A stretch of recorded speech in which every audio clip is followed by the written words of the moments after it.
Assalamualaikum warahmatullahi wabarakatuh. Berjumpa kembali dengan Ramlia Pratama. Teman-teman sahabatku semuanya, gimana kabar kalian? Mudah-mudahan kalian semuanya baik-baik saja beserta keluarganya di sana.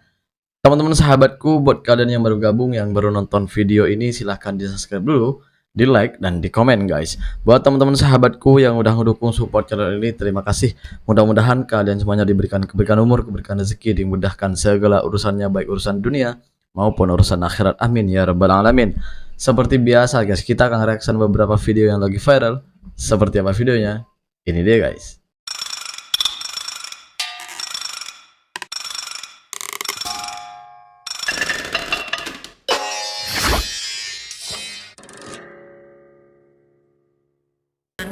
Ini dia guys. Beli bensin 20 liter, pemuda di Medan dijerat dengan pasal mafia migas. Terancam 6 tahun penjara dan denda 60 miliar. Negara macam apa ini bos? Buset dah, pusing kepala gua tiap hari baca berita, ada aja gebrakannya.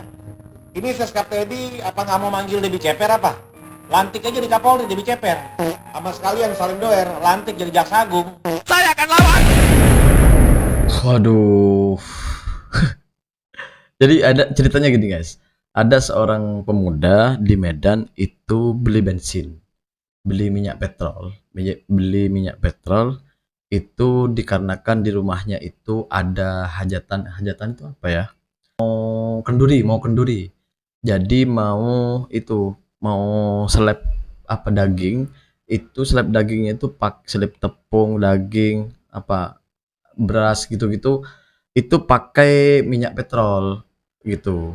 Jadi beliau ini beli minyak petrol, sekaligus minyak petrolnya itu untuk karena sering mati lampu di sini kan. Saya pun juga di sini pun, masyarakat di sini kalau ada orang mau hajatan atau kenduri itu selalu pakai genset gitu guys.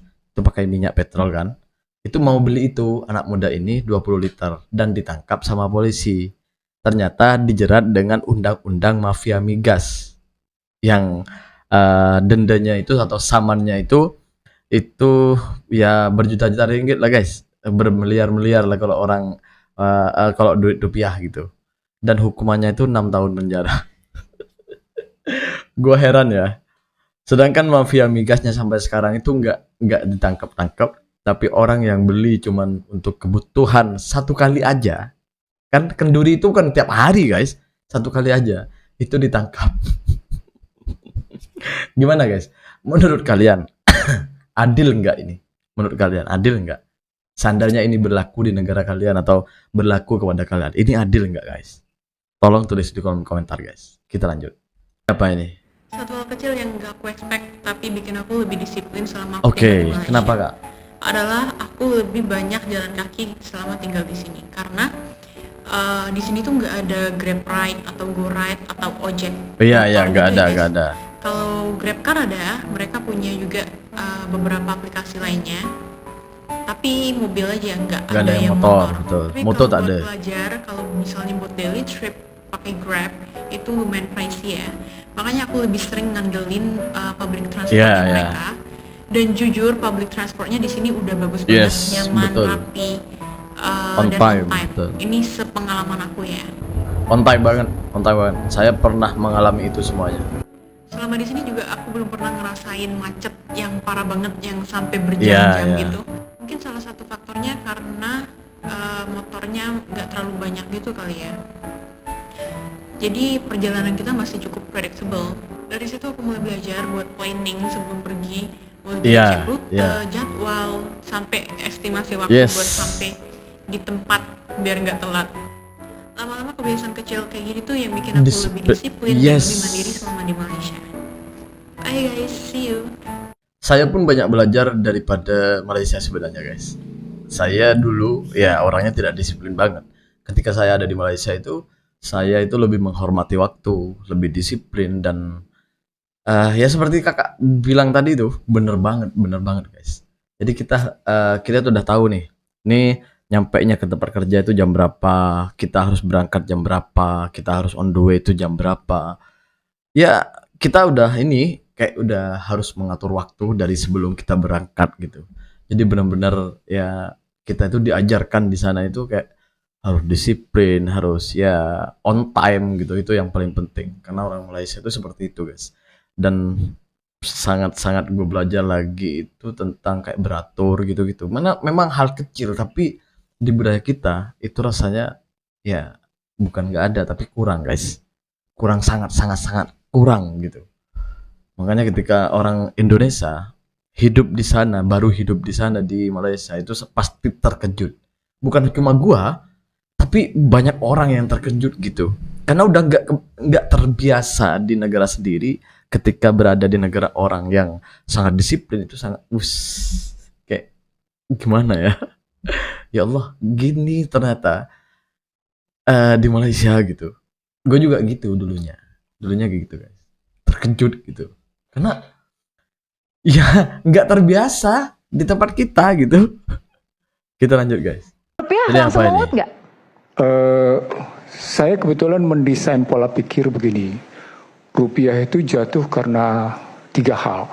Kenapa? Pertama karena tadi persaingan suku bunga dalam negeri dan keluar negeri. Yang kedua karena utang luar negeri, utang yang ada ditambah dengan yang namanya import hajat hidup orang banyak. Yang kedua. Yang ketiga, ini menarik. Dari era Soeharto hingga sekarang, kita dijanjikan transfer teknologi. Tapi transfer itu nggak ada. Transfer teknologi itu tidak ada. Makanya saya menyebut sebagai tuxedo transfer teknologi. Semu di situ. Faktor politik berarti nggak masuk? Ini kan saya bicara ekonomi dulu. Oke, baik, silakan lanjutkan. Dikacauin dulu dengan perspektif ekonominya. Dia bicara nanti politiknya boleh, nggak apa-apa. Oke, baik, silakan lanjutkan Pak Nursi. Oke, dari 3 perspektif itu dia punya dampak. Dampaknya adalah satu, bagaimana kita punya tekanan pada fiskal, tekanan pada moneter, tekanan pada sektorial.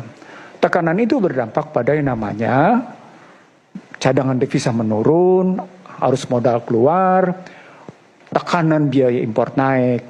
Berikutnya, dampak terakhirnya dari situ adalah depresiasi rupiah. Terus saja muter begitu. Dia berputar-putar aja di situ, nggak bisa keluar dari situ.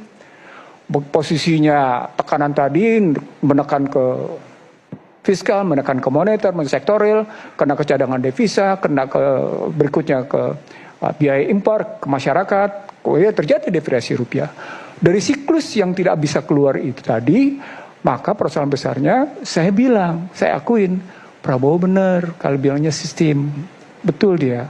Tapi kalau cuma sekedar ngoceh bahwa ini salah sistem gitu ya, lalu kemudian dijawab dengan DSI, lalu DSI-nya seperti diuraikan tadi, kita tunda dari mulai Juni sampai dengan Desember, ya Anda sedang menginformasikan ke publik bahwa Anda tidak siap memperbaiki sistem. Yes. Itu yang tadi disebut, tata kelolanya nggak benar. Tidak siap untuk memperbaiki, intinya gitu. Tidak siap memperbaiki, dan salah satunya Anda sudah mendengar tadi. Anda sudah mendengar, tolong sampaikan sama Benik ya. Ini pakar politik dan ekonomi dan politik. Bapak ini yang berbicara tadi itu adalah pakar dari politik dan ekonomi. Jadi bukan saya yang berbicara ya. Mungkin kalau saya yang berbicara mungkin Anda tidak akan percaya. Karena hanya seorang anak lulusan SD mungkin Anda tidak percaya. Dan ini menerangkan secara detail di TV nih, di TV nasional. Mudah-mudahan Pak Benik bisa mendengarkan ini semuanya ya. Dan ya juga menteri-menterinya Pak Prabowo sih. Karena selama ini tuh menteri-menterinya dan Pak Prabowo-nya sendiri tuh ya kayak merasa bangga gitu rupiah turun. Rupiah melemah itu kan merasa bangga gitu. Padahal makanan-makanan dan beberapa barang itu banyak yang kita beli dari luar. Artinya kalau kita beli dari luar kan mahal nih.